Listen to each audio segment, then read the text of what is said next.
Hi friends, welcome to मुद्रा careers. तो इस वीडियो में हम बात करेंगे आईबीपीएस क्लरिकल एग्जाम 2020 के प्रिपरेशन के बारे में। तो in this entire video will discuss about कि जो एग्जाम का पैटर्न है, पिछले कुछ सालों का पैटर्न एक बार समझ लेंगे। उसके साथ ही कौन से इंपॉर्टेंट और फ्रीक्वेंट क्वेश्चंस है जो रिपीटेडली पिछले बहुत सारे सालों से आते रहे हैं, और अकॉर्डिंगली एक अगले 2 महीनों के लिए आपका एक स्टडी प्लान क्या होना चाहिए, कौन से टॉपिक्स पे आपको फोकस करना है, किसकी ज्यादा से ज्यादा प्रैक्टिस करनी है, कौन सा स्टडी मटेरियल या बुक्स आप रेफरेंस के लिए यूज कर सकते हो, ऑनलाइन टेस्ट प्रैक्टिस के लिए क्या किया जा सकता है, ये सारी बातें डिटेल में हम डिस्कस करेंगे अगले कुछ मिनटों में। तो एक्चुअल टॉपिक पे आने से पहले let's discuss the application details. तो अगर आप में से किसी ने अभी तक अप्लाई नहीं किया है तो उसके लिए मैं डिटेल शॉर्ट में शेयर कर रहा हूं। अगर आपका क्वालिफिकेशन ग्रेजुएशन है और अगर आपका एज लिमिट 20 से 28 के बीच में है जनरल कैटेगरी के लिए, ऑब्वियसली ओबीसी और एससी एसटी के लिए यहां पर एज रिलैक्सेशन अवेलेबल है, तो आप अभी भी इस पोस्ट के लिए अप्लाई कर सकते हो। लास्ट डेट जो है एप्लीकेशन का वो है 23 सितंबर। So let's come to the point, जिसके लिए वीडियो मैंने बनाया है। सबसे पहले देख लेते हैं एग्जाम का स्ट्रक्चर क्या है। तो आपका जो प्रिलिमिनरी एग्जाम है उसका स्ट्रक्चर कुछ ऐसा है। आपके पास 3 सेक्शंस है, English language, numerical ability and reasoning ability. 100 questions है, 100 मार्क्स है। आप देख सकते हो सेक्शन वाइज एक ड्यूरेशन है 20 मिनट का, टोटल टाइम 1 घंटे का है। For every correct answer there is 1 mark and for every wrong answer there is 1/4 negative marking और 0.25 marks will be deducted for the wrong answer. अभी एक्चुअल टॉपिक्स पे आने से पहले एक बात आपने यहां पर नोटिस की है कभी, तो यहां पर न्यूमेरिकल एबिलिटी लिखा है। देखो आईबीपीएस पीओ का भी पैटर्न ऑलमोस्ट सेम है। इनफैक्ट हमारा जो इससे पहले का वीडियो है आईबीपीएस पीओ की प्रिपरेशन का, तो लगभग सिमिलर है, लेकिन यहां पर न्यूमेरिकल एबिलिटी लिखा है, वहां पर पीओ में क्वांटिटेटिव एप्टीट्यूड लिखा है। देखो है तो मैथ्स ही, तो ये फर्क क्या है। तो एक बात बताता हूं, जितने भी क्लरिकल एग्जाम्स होते हैं अलग अलग, बहुत बार क्लरिकल लेवल के एग्जाम्स में न्यूमेरिकल एबिलिटी लिखा होता है, क्वांटिटेटिव एप्टीट्यूड नहीं लिखा होता है। तो भले सुनने में या देखने में सिलेबस या टॉपिक सेम हो, फर्क ये है जब भी न्यूमेरिकल एबिलिटी लिखा होता है तो कैलकुलेशन बेस्ड क्वेश्चंस पे ज्यादा फोकस होता है, अलजेब्रा बेस्ड क्वेश्चंस पे ज्यादा फोकस होता है। क्वांटिटेटिव एप्टीट्यूड में टॉपिक्स का रेंज बढ़ेगा, थोड़े डिफिकल्ट टॉपिक जो है मैथ्स उसके भी क्वेश्चंस आपको मिलेंगे। न्यूमेरिकल एबिलिटी में जैसे मैंने कहा कि जो कैलकुलेशन बेस्ड या अलजेब्रा बेस्ड जो क्वेश्चंस हैं उस पे ज्यादा फोकस रहेगा। तो ये जो भी है मैं अगले स्लाइड में इंपॉर्टेंट टॉपिक्स में डिस्कस करने वाला हूं। तो I hope this difference is clear and accordingly let's understand कि आपको क्या कुछ मिलेगा। तो न्यूमेरिकल एबिलिटी से मैं स्टार्ट कर रहा हूं। पिछले लगभग 4-5 सालों से ये जो प्रीलिम्स और मेंस में जो डिवाइड हुआ है, तो इस वीडियो में तो हम खास करके प्रीलिम्स की बात करने वाले हैं, और एनीवे प्रीलिम का प्रिपरेशन जो है वो वापस आपको काम आने वाला है मेंस में भी, बिकॉज मेंस के जो पेपर के जो पार्ट्स है उसमें से 3 सेक्शंस यही वापस रिपीट होने वाले हैं। तो कैलकुलेशन बेस्ड क्वेश्चंस लगभग 10 क्वेश्चन मिलेंगे। लोग लगभग 10 क्वेश्चन मैंने कहा, ये 6 क्वेश्चन भी हो सकते हैं, 6 से नीचे जाने का चांस मुझे उतना नहीं लग रहा है। 5-6 क्वेश्चंस तो मिनिमम पक्का मिलेंगे। 10-12 क्वेश्चंस भी मैंने न्यूमेरिकल एबिलिटी में बहुत बार आईबीपीएस क्लरिकल या एसबीआई क्लरिकल या आरबीआई असिस्टेंट जैसे एग्जाम में देखे हैं। तो कैलकुलेशन बेस्ड क्वेश्चंस आपको जरूर मिलेंगे और ये लगभग 10 क्वेश्चंस का सवाल है। तो जितना आप एक बोर्ड मास रूल या अकॉर्डिंगली जो कैलकुलेशन के ट्रिक्स या टिप्स होते हैं उस पर फोकस करोगे तो ये 10 में से लगभग आप 7-8 अच्छे क्वेश्चन जरूर निकाल सकते हो। देखो मैंने 10 में से 7 या 8 कहा, सारे 10 के 10 नहीं कहा, क्योंकि इन 10 क्वेश्चंस में कम से कम 2-3 ऐसे क्वेश्चंस रहेंगे जो आपका टाइम खराब करेंगे। तो अच्छा क्वेश्चन ढूंढना भी एक स्किल होता है, वो आइडेंटिफाई करना भी एक स्किल होता है कि कौन सा क्वेश्चन करना चाहिए और कौन सा क्वेश्चन देखते ही छोड़ना चाहिए। And obviously that will come with practice. More you solve the question you will know which question is to be solved and which question is to be skipped. Let's come to the next or the remaining questions. Number series ये 5 questions का important topic रहेगा, just like all the other banking exam। ये 5 question तक का सवाल है, तो लगभग 15 questions यहाँ पर हो जाते हैं। इनइक्वालिटी या कंपैरिजन बेस्ड जो क्वेश्चंस आते हैं जहां पर x और y के वैल्यूज ढूंढने होते हैं और बाद में जो कंपैरिजन आ रहा है अकॉर्डिंगली आपको ऑप्शंस मार्क करने हैं। तो वो 5 क्वेश्चंस का टॉपिक या अलग अलग 4 या 5 क्वेश्चंस आपको मिल सकते हैं। तो यहां तक लगभग 20 क्वेश्चन का ये पेपर हो जाता है। Data interpretation, as this is a clerical exam, तो मैंने ज्यादा डिफिकल्ट डेटा इंटरप्रिटेशन के सेट क्लरिकल एग्जाम में नहीं देखे, लेकिन जब आप मेंस एग्जाम तक जाओगे तो ऑब्वियसली आपके टॉपिक्स तो यही रहेंगे इंपॉर्टेंट टॉपिक्स, लेकिन डिफिकल्टी लेवल थोड़ा बड़ा रहेगा, तो आपको अभी से उस हिसाब से प्रिपेयर करना है। फिलहाल प्रीलिम्स में डेटा इंटरप्रिटेशन के 2 सेट आने का चांस है, पीओ में ये 3 सेट आते हैं और उस पर ज्यादा फोकस भी करना होता है। यहाँ पर लगभग 2 सेट मिलेंगे, और जो ऊपर 20 क्वेश्चन के जो मैंने मेंशन किए उस पर ज्यादा फोकस करोगे तो वहां पे रिटर्न्स भी ज्यादा मिलने का चांस है। Data interpretation clerical exam point of view मैं कहूंगा एक आध सेट आपने अपडेट अटेम्प्ट कर लिया काफी है, वक्त है तो ज्यादा भी कर सकते हो, लेकिन मुझे नहीं लगता उतना वक्त मिलेगा, बिकॉज 20 मिनट का वक्त है और 20 मिनट में क्लरिकल एग्जाम का डिफिकल्टी लेवल कम होता है और आपका प्रैक्टिस और स्पीड मैटर करेगा ना। अकॉर्डिंगली आई बिलीव 20 मिनट में लगभग 20 क्वेश्चंस अटेम्प्ट करना पॉसिबल होना चाहिए, आपका टारगेट ये होना चाहिए। इनफैक्ट मेरे जितने भी स्टूडेंट्स अलग अलग एग्जाम खास करके क्लरिकल एग्जाम क्लियर किए हैं, मैंने देखा उन्होंने कंसिस्टेंटली मैथ्स में in fact in all the sections वो 20 से ज्यादा अटेम्प्ट्स कर पा रहे हैं। तो आपका टारगेट भी यही रहेगा कि आपको कम से कम 20 अटेम्प्ट तो करने हैं और 20 करेक्ट अटेम्प्ट करने हैं। इसके बाद में मिसलेनियस क्वेश्चंस का जो टॉपिक है, तो ये 10 क्वेश्चन 5 से 10 क्वेश्चन हो सकते हैं। इसमें आपको percentage, profit loss, ratio proportion, interest, इस जैसे जो अलग अलग टॉपिक्स है उसके क्वेश्चंस मिल सकते हैं। तो अभी आपको कौन से टॉपिक्स का प्रैक्टिस करना है या किस पे फोकस करना है, तो इनफैक्ट इन शॉर्ट तो मैंने यहाँ पर बता दिया है, फिर भी थोड़ा डिटेल में बात कर लेते हैं अगली स्लाइड में। तो जो टॉप प्रायोरिटी टॉपिक्स है, ये आपको कैलकुलेशन, सिंप्लीफिकेशन के क्वेश्चंस या उसके जो भी प्रैक्टिस है वो बहुत ज्यादा करना पड़ेगा, बिकॉज 10 क्वेश्चन का सवाल है और 10 में से 7-8 क्वेश्चन आपके हाथ जरूर लग सकते हैं अगर आपका प्रैक्टिस अच्छा हुआ है तो और स्पीड अच्छा है तो। Percentage, profit loss, simple interest, compound interest, ये इंपॉर्टेंट टॉपिक है। इक्वेशंस इंपॉर्टेंट है, क्वाड्रेटिक इक्वेशन इंपॉर्टेंट है, इंडाइसेस इंपॉर्टेंट है। ये खास करके जो एक्स और वाई के कंपैरिजन वाला जो टॉपिक मैंने कहा उसके लिए इक्वेशंस, क्वाड्रेटिक इक्वेशन और जो अभी मैंने कहा इंडाइसेस, वो भी इंपॉर्टेंट है। इनफैक्ट पिछले कुछ सालों से जो एक्स वाई कंपैरिजन का जो टॉपिक है उसमें मैंने देखा है वो जानबूझ के थोड़ा परसेंटेज, प्रॉफिट लॉस टाइप के भी क्वेश्चंस पूछते हैं कि एक्स को कितना प्रॉफिट हुआ है, वाई को कितना प्रॉफिट हुआ है, फिर एक्स और वाई के प्रॉफिट का कंपैरिजन करना होता है। तो you can not ignore these topics, ठीक है। आपको जो भी आपके सामने इंपॉर्टेंट टॉपिक्स मैंने शॉर्टलिस्ट किए वो उसके लिए आपको प्रिपेयर करना पड़ेगा। देखो ये जो लिस्ट मैंने बनाया है ये अगले 2 महीनों का प्रिपरेशन के हिसाब से बनाया है। अगर आपके पास 4 महीने हैं तो ऑब्वियसली यहाँ पर मैं टाइम, स्पीड, डिस्टेंस, ज्योमेट्री में खास करके जो एरिया और वॉल्यूम के जो क्वेश्चंस होते हैं वो इस टाइप के क्वेश्चंस भी मैं यहाँ पर या वो टॉपिक्स भी मेंशन करता। तो अगर आपका पढ़ाई पहले से चल रहा है तो आप वो टॉपिक भी कर सकते हो, बट दीज टॉपिक्स जो अभी आपके सामने नजर आ रहे हैं this will remain as my high priority topics. If you have the time you can explore the topics like time and work, time, speed, distance और ज्योमेट्री और परम्यूटेशन, कॉम्बिनेशन, प्रोबेबिलिटी तक आप जा सकते हो। रीजनिंग एबिलिटी की बात कर लेते हैं। तो रीजनिंग एबिलिटी का जो पेपर फॉर्मेट है वो कुछ इस तरीके का है। देखो पजल्स जो है, सेटिंग अरेंजमेंट या सीक्वेंस के पजल हो सकते हैं, सिलेक्शन के पजल हो सकते हैं, ये लगभग 3 से 4 डू एक्सपेक्ट के मिनिमम 3 पजल तो पक्का आने वाला, मतलब 15 मार्क्स ये पजल के लिए अलॉटेड करके ही रखा है, ऐसा आप समझ के चल सकते हो। ब्लड रिलेशन एक इंपॉर्टेंट टॉपिक है, 2 से 3 क्वेश्चंस के लिए आएगा।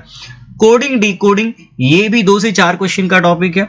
इनइक्वालिटी सिंबल्स, तो ये यहाँ पर सिंबल के फॉर्मेट में कुछ अलग इनइक्वालिटी के क्वेश्चंस होते हैं जो फ्रीक्वेंटली मैंने देखे हैं। डेटा सफिशिएंसी लगभग 5 क्वेश्चंस। इसके बाद में सिलोजिज्म, इनपुट आउटपुट, ये 4 से 5 क्वेश्चंस का टॉपिक है। मिक्स क्वेश्चन जो है, मिक्स क्वेश्चन मतलब ये अलग अलग रैंडमली कुछ भी आ सकते हैं, लेकिन क्लरिकल में मैंने सिंपल क्वेश्चंस देखे हैं। क्लरिकल एग्जाम में कौन से क्वेश्चंस नहीं आते वो भी मैं यहां पर क्लियर कर रहा हूं। I have never seen questions of statement, assumption, conclusion, इस टाइप के जो क्वेश्चंस है, कोर्स ऑफ एक्शन या डेफिनेटली ट्रू, डेफिनेटली फॉल्स, इस टाइप के जो क्वेश्चंस है ये मैंने क्लरिकल में प्रिलिमिनरी एग्जाम में नहीं देखे। देखो मेंस में आ सकता है, ठीक है, प्रीलिम में इसका प्रोबेबिलिटी कम है, तो ये जो सामने क्वेश्चंस है उसमें से ही आपको कुछ ना कुछ आएगा। ऑब्वियसली मैंने यहाँ तक जो मेंशन किया है वो 35 क्वेश्चंस क्रॉस कर रहा है, तो कभी कभार क्या हो जाता है कि इनपुट आउटपुट नहीं आता या सिलोजिज्म नहीं आता है, तो ऑल्टरनेटली इन सर्टन एग्जाम शायद आपको डेटा सफिशिएंसी भी ना मिले, so there can be some changes like this. But overall अगर आप पूछोगे कौन से टॉपिक्स मिलते रहते हैं, तो ये टॉपिक्स मिलते हैं। And as I said in the earlier slide also, आपके पास 20 मिनट है, 35 क्वेश्चंस कोई नहीं सॉल्व कर सकता है। आपका टारगेट है कम से कम 20 क्वेश्चंस आपसे सॉल्व होने चाहिए। और जब मैं बोल रहा हूं कि कम से कम 20 क्वेश्चन सॉल्व होने, तो 20 के 20 सही निकले, इतना आपका एक्यूरेसी अच्छा होना चाहिए। यू कांट से कि 20 सॉल्व किया है उसमें से 15 तो सही आएगा, ये एटीट्यूड नहीं चलेगा। बिकॉज 15 सही लाओगे तो 5 गलत हो रहा है, और 5 गलत का नेगेटिव मार्किंग भी आएगा, और उसकी वजह से आपका स्कोर भी घटने वाला है। बट ऑन एन एवरेज एक 20-22 तक के अटेम्प्ट्स जो है वो काफी हो सकते हैं। इनफैक्ट पेपर अगर आसान मिला तो 25 अटेम्प्ट भी हो सकते हैं, पर आपका प्रैक्टिस या आपका स्पीड उतना अच्छा होना चाहिए। And more you practice obviously more will be the speed. Let's come to the next, English language पे आ जाता है। इंग्लिश की बात करें तो ये आपके टॉपिक्स है, and I don't see a chance कि इसमें कुछ ज्यादा वेरिएशन प्रीलिम्स में तो आने का चांस मुझे बिल्कुल नहीं लग रहा है। तो सेंटेंस करेक्शन या फ्रेज सब्स्टिट्यूशन है, तो सेंटेंस में जो गलत पार्ट होता है उसको बोल्ड में मार्क किया होता है, तो अगर उसमें कुछ गलत है तो ऑप्शन में से कुछ आपको जो सही है रहेगा वो सिलेक्ट करना होता है। So this is more of a grammar based, and in fact what I will say और what I have seen is, आपका अगर ग्रामर अच्छा है, इनफैक्ट आपका रीडिंग बहुत अच्छा है इंग्लिश का, तो ये 10 सेकंड का एक क्वेश्चन होता है। बिकॉज इट्स लाइक कि आपने पढ़ा और आपने तुरंत कैच कर लिया कि कहां पर मिस्टेक है, ठीक है। और एक सेंटेंस पढ़ने के लिए 10 सेकंड से ज्यादा का वक्त नहीं लगता है, ठीक है। इनफैक्ट अगर आप 2 बार भी पढ़ोगे तो भी 20 सेकंड, 2 बार पढ़ने तक आपको कंफर्म हो जाना चाहिए कि मिस्टेक है या नहीं है, और है तो कहां पर है। इसमें 4 बार पढ़ने का सवाल पैदा नहीं होता। So this is somewhere where you can save time and there is no guesswork. इसमें गैसवर्क नहीं करना है, बिकॉज एक हाथ गैसवर्क चलेगा, लेकिन आप गैसवर्क के भरोसे ही जा रहे हो तो ये आपको लटकाने वाला है। तो ये 5 क्वेश्चंस जो है ये लगभग एज आई सेड एक क्वेश्चन 10-20 सेकंड में हो सकता है, तो ये लगभग 1.5-2 मिनट में 5 क्वेश्चन होता है। जो आपका अगला टॉपिक है cloze test, fill in the blank, ये भी थोड़ा सा वैसे ही है। एरर स्पॉटिंग भी वैसे ही है कि if you can see the error, तो आपको एरर वहां पर ऑलमोस्ट तुरंत नजर आएगा। तो ये जो ग्रामर बेस्ड टॉपिक्स है ना, इसके लिए मेरा रिकमेंडेशन रहेगा कि आपको इंग्लिश पढ़ना है, आपको न्यूज़पेपर पढ़ने हैं, रेगुलरली पढ़ना है, और अच्छे न्यूज़पेपर और अच्छा कंटेंट पढ़ो। जैसे कि हिंदुस्तान टाइम्स है, एक अच्छा न्यूज़पेपर है, और टाइम्स ऑफ इंडिया का फ्रंट पेज पे कुछ मिस्टेक्स रहता है, लेकिन फिर भी टाइम्स ऑफ इंडिया भी चल जाएगा। Mumbai Mirror strictly no, Mumbai Mirror, इस मिड डे जैसे पेपर मत पढ़ो, उसमें इंग्लिश में एरर बहुत रहते हैं। खास करके अगर आप एग्जाम के लिए प्रिपेयर कर रहे हो तो avoid them. Times of India के साथ जो बॉम्बे टाइम्स वगैरह आता है मत पढ़ो, नहीं पढ़ोगे चलेगा, उससे कोई लाइफ में फर्क नहीं गिरने वाला है। लेकिन ये जो टॉपिक्स है आपके सामने नजर आ रहा है, इसके लिए आपका रीडिंग हैबिट इंप्रूव करना पड़ेगा। उससे फायदा क्या है, आपका एक एरर का सेंस डेवलप होता है, आपका स्पीड भी बढ़ता है, और सिनोनिम एंटोनिम्स बहुत सारे अलग अलग वर्ड्स आपको मिलते रहते हैं। अगर आप ढूंढ रहे हो उसके मतलब क्या है डिक्शनरी से, और आप वो हैबिट बना रहे हो, तो ये आपको उसके लिए भी हेल्प करेगा, ठीक है। रीडिंग कॉम्प्रहेंशन, अगेन ये पैसेज, अगर आपको पेपर रीडिंग का हैबिट है या बुक्स अच्छे पढ़ रहे हो इंग्लिश के, तो पैसेज पढ़ना, पैसेज में से कुछ कंक्लूजन समरी टाइप के जो क्वेश्चंस होते हैं वो निकालने भाई आपके लिए आसान रहेगा। जम्बल्ड पैराग्राफ, ये आपके पास यहाँ पर इस टॉपिक में 6 अलग अलग सेंटेंसेस दिए होते हैं जो रैंडम ऑर्डर में होते हैं, तो उसको एक सही ऑर्डर में लाना होता है, तभी एक पैराग्राफ फॉर्म होता है। तो अगर वो सही ऑर्डर में ला रहे हो तो उसके बाद में आपके पास क्वेश्चन में कुछ नहीं रहता है। क्वेश्चन में सिर्फ इतना पूछा रहता है कि which is the first sentence, which is then the second sentence और थर्ड सेंटेंस, ऐसे 5 क्वेश्चंस होते हैं। तो ये सॉल्व किया है तो ये ग्रुप क्वेश्चन है, सारे 5 आंसर आपके। लेकिन अगर आप सॉल्व नहीं कर पा रहे तो सिर्फ टाइम खराब हुआ है शायद, और वो टाइम भी खराब हो गया और आपके 5 क्वेश्चन भी हाथ से चले गए, और यहाँ पर गैसवर्क का चांस नहीं होता। इनफैक्ट जो रीजनिंग का पजल है वो भी वैसे ही होता है। रीजनिंग में पजल्स, अगर आपने एक पजल सॉल्व किया तो 5 के 5 सही आंसर है, लेकिन पजल सॉल्व नहीं हुआ है तो आपका 6-7 मिनट भी 6-7 मिनट 8 मिनट शायद 10 मिनट भी खराब हुआ है, और वो क्वेश्चन भी आपके हाथ से चला गया है। So with this let's come to the next slide. Study plan आपका क्या होना चाहिए वो देख लेते हैं। तो सबसे पहली बात, आपको दिन में 5-6 घंटे या 10 घंटे पढ़ाई नहीं करना है, आपको एक क्वालिटी टाइम स्पेंड करना है। लगभग 2 घंटे अगर आप हर रोज मैनेज कर सकते हो तो उतना मेरे ख्याल से काफी है। 2 घंटे का क्वालिटी टाइम इज इंपॉर्टेंट। अभी इसका एक अप्रोच क्या होना चाहिए, तो एक आप वीकली प्लान बनाओ और आप चाहो, in fact this is what I will recommend, कि आप ऑल्टरनेट डे पे सब्जेक्ट सिलेक्ट करो। ऑल्टरनेट डे पे अगर आप सब्जेक्ट सिलेक्ट करोगे वो आपके लिए फायदे के लिए रहेगा, क्योंकि क्या होता है कि जब आप एक सब्जेक्ट कंटिन्यूअसली हर दिन हर रोज करते हो तो एक बोर्डम आता है और उसमें स्पीड भी डिक्रीज होता है या एफिशिएंसी भी कम हो जाता है। तो you should bring a change in your preparation, and for that आप चाहो तो अगर आप फ्री हो फिलहाल तो आप सुबह मैथ्स कर सकते हो, शाम को इंग्लिश कर सकते हो। दोनों टाइम पे आप मैथ्स मत करो। और अगर आप शाम को पढ़ाई कर रहे हो, अगर आप वर्किंग हो, सिर्फ 2 घंटे का वक्त मिल रहा है दिन भर में, तो आज अगर आप मैथ्स कर रहे हो तो दूसरे दिन लेट्स से कि मंडे को मैथ्स किया तो ट्यूसडे को इंग्लिश किया, वेडनेसडे को रीजनिंग किया, वापस थर्सडे को आपने मैथ्स किया और फ्राइडे सैटरडे को आपने इंग्लिश और रीजनिंग किया। तो अभी आपके पास संडे बचेगा। संडे के लिए क्या करना है, संडे का दिन आप टेस्ट दे सकते हो, एंड आई विल रिकमेंड कि फुल लेंथ टेस्ट दो। भले आपका प्रिपरेशन कुछ भी नहीं होगा, अभी वी कैन से कि 100 में से हार्डली 20% आपको पता है या कुछ आता है तो चलेगा, आपको जितना आ रहा है उस हिसाब से एक फुल लेंथ टेस्ट दो। तो हर एक संडे एक फुल लेंथ टेस्ट दोगे तो क्या होगा कि आपको अगले 2 महीने में पता चलेगा कि आज के संडे से या इस संडे से अगले संडे में आप अच्छे से प्रिपेयर्ड हो और आपका स्कोर थोड़ा बढ़ रहा है। तब तक आपके कुछ टॉपिक्स भी ज्यादा हो जाते हैं। इनफैक्ट और एक बात पता चलती है कि कुछ मिस्टेक्स अगर आप पहले टेस्ट में कर रहे थे तो शायद वो दूसरे टेस्ट में आप थोड़े अलर्ट हो जाते। कुछ लोग क्या सोचते कि नहीं, पहले मैं सारा सिलेबस खत्म करूंगा, बाद में मैं फुल लेंथ टेस्ट दूंगा, तो उसके लिए तो फिर आप दिसंबर तक आप फुल लेंथ टेस्ट नहीं दे पाओगे, फिर उसके लिए मुहूर्त सीधा दिसंबर का आएगा।